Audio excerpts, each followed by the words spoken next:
पूछा गया था X square upon Y Z. तो ऐसे सवालों को करने के लिए देखिए, एक तो बेसिक ट्रिक है, एक तो लाइक और शेयर ठोक दीजिए महाकाल का, दबा के लाइक और शेयर ठोक दीजिए।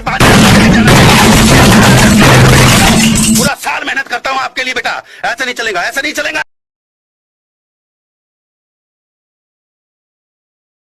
सबसे पहले है सॉल्यूशन। सॉल्यूशन का मतलब ये होता है होमोजेनियस मिक्सचर ऑफ टू और मोर सब्सटेंस।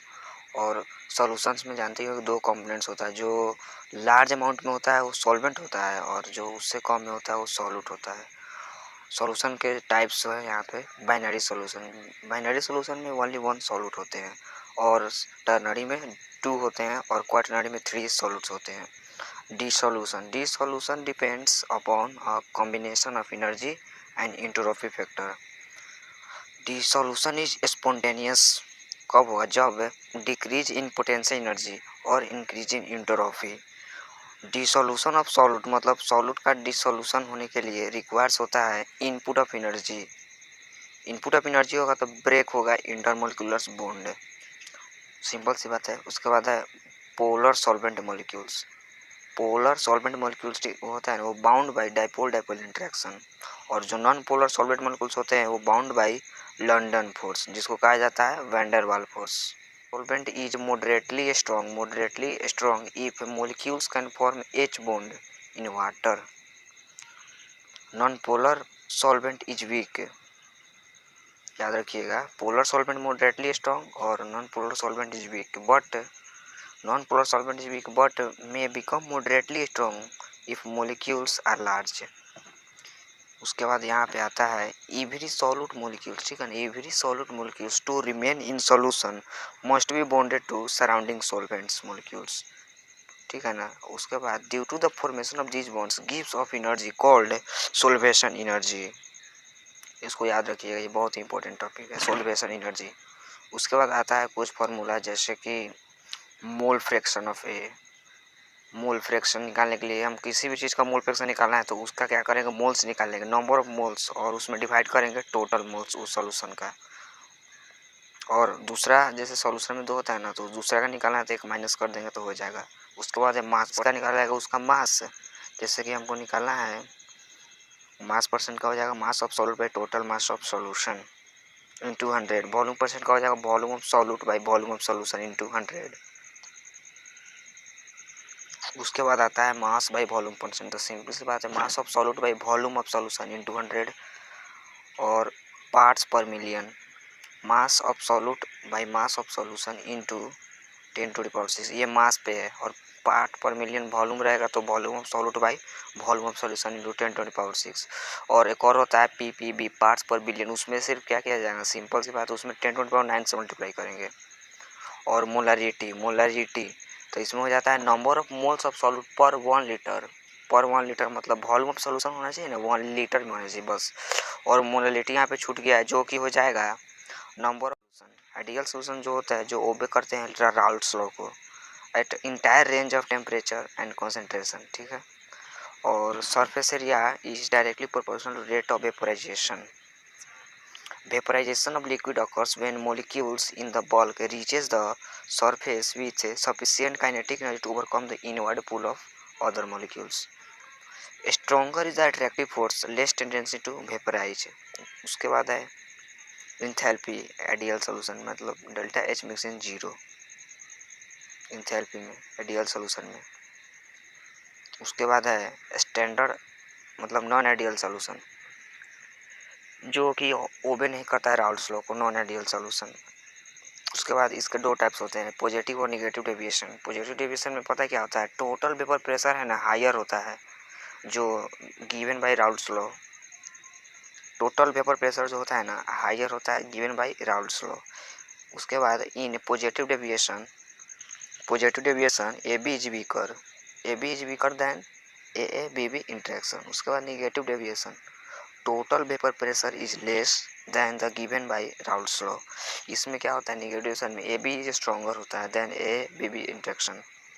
उसके बाद आता है नॉर्मल बोलमेंट, तो आप जानते ही होंगे, temperature at which vapour pressure equal to standard atmosphere, जानते हैं। एंथैल्पी इसमें क्या होता है ना, पता है, delta H mix less than zero non ideal में। उसके बाद आता है vapour pressure of non volatile solute is less than that of solvent, hence such a solution boils at high temperature. सही बात है।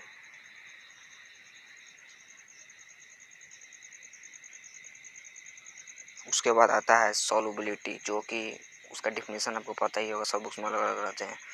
Expressed as mass, as in mass मतलब gram में, mass of the solutes that dissolve in 1 kg ऑफ शायद भाई 100 gram of solvent, जो कह लीजिए। सोलबिलिटी का थोड़ा देख लीजिएगा बुक में, उसका जो फैक्टर होता है ना, जैसे कि डिपेंडेंस, वो सब देख लीजिएगा, यहाँ पे उतना बढ़िया से नहीं समझ पाइएगा। सीधे चलते हैं हेनरीज लॉ पे। At a constant temperature solubility of gas is directly proportional to pressure of the gas, यही कहता है हेनरीज लॉ। मैथमेटिकली इसको कहा जा सकता है pressure is equal to Henry's constant into C, मतलब कॉन्सेंट्रेशन। वेपर प्रेशर क्या होता है? वेपर प्रेशर मतलब कि partial pressure of vapours in equilibrium with pure solid और pure liquid at a given temperature. At equilibrium rate of evaporation equal to rate of condensation, जो आप लोग जानते होंगे Raoult's law. Solution of volatiles liquid में vapour pressure not equal to 0 होता है। The partial vapour pressure is directly proportional to its mole fraction. उसके बाद अगर P1 and P2 partial vapour pressure है लिक्विड 1 एंड 2 का, तो P1 is directly proportional to zeta 1, और यहाँ पे हम P1 equal to P nought zeta 1 लिख देंगे। P1 नोट हो जाएगा वेपर प्रेशर ऑफ लिक्विड 1, और P2 is directly proportional to zeta 2। ये फार्मूला है, ये काम आएगा न्यूमेरिकल सॉल्व करने में। अगर टोटल वेपर प्रेशर वगैरह ये सब निकालना होगा तो इस फार्मूला को यूज करेंगे। नीचे है जैसे Dalton law, partial pressure P total P1 plus P2, P total इसको ड्राइव करके लाया गया है P1 plus P nought 2 minus P1 X two 2। ये सब फार्मूला देख लीजिएगा आप लोग, न्यूमेरिकल्स भी आते हैं एग्जाम में। अब आता है colligative property, properties of solution, ठीक है ना, which depends upon number of solute particle. Colligative property directly proportional to number of solute particle in solution and directly proportional to 1 by molar mass of the solution. इनके पता ही होगा 4 types होते हैं। Relative lowering of vapour pressure equals to the mole fraction of solute, इसका formula नीचे दिया गया है, जीटा भी P nought A minus P S by P nought A. P nought A यहाँ पे पता है क्या रिप्रेजेंट कर रहा है? प्योर स्टेट में सॉलिड को, प्योर स्टेट जहाँ भी रहेगा नोट पी नोट समझिएगा प्योर स्टेट में है। और रिलेटिव लोअरिंग वेपर प्रेशर का फॉर्मूला हो जाएगा डाइल्यूट सॉल्यूशन के लिए N B by N A plus N B के बराबर हो जाएगा। और एलिवेटिंग इन बॉइलिंग पॉइंट, अगर हमको बॉइलिंग पॉइंट निकालना रहेगा न्यूमेरिकल में, तो सिंपल सी बात है, वहाँ पे ये फॉर्मूला लगाएंगे T B is delta T B is equal to K B M. और जानते ही होइएगा कि एम यहाँ पे मोलालिटी का काम कर रहा है, तो मोलालिटी का भी फार्मूला लगा करके अगर इसको बनाया जाता है, और न्यू फार्मूला जनरेट होता है जो है delta T B equal to K B into W B into 1000 by M B into W A. और डिप्रेशन में सिंपली इसी तरह से डेल्टा टी एफ ई भी डायरेक्टली प्रोपोर्शनल होता है मोलालिटी के, इसका भी फार्मूला यहाँ पे दिया गया है, देख लीजिए। और उसके बाद ओस्मोसिस मतलब होता है flow of solvent molecules from solution of lower to higher concentration through semi permeable membrane. उसके बाद आता है osmotic pressure hydrostatic pressure which develops on accounts of osmosis। Osmotic pressure होता है ना, वो डायरेक्टली प्रोपोर्शनल हो जाता है मोलारिटी के, मोलारिटी सी, जिसको सी से डिनोट किया गया, तो उसका फॉर्मूला बन के आता है, शायद इसको पाई कहते हैं, pi equal to C R T. उसके बाद आता है रिवर्स osmosis, सॉल्वेंट मॉलिक्यूल्स, ठीक है ना, solvent molecules moves in opposite direction when pressure is greater than osmotic pressure. और उसका यूज होता है डेजलाइनेशन ऑफ सी वाटर, मतलब कि साल्ट निकालने के टाइम।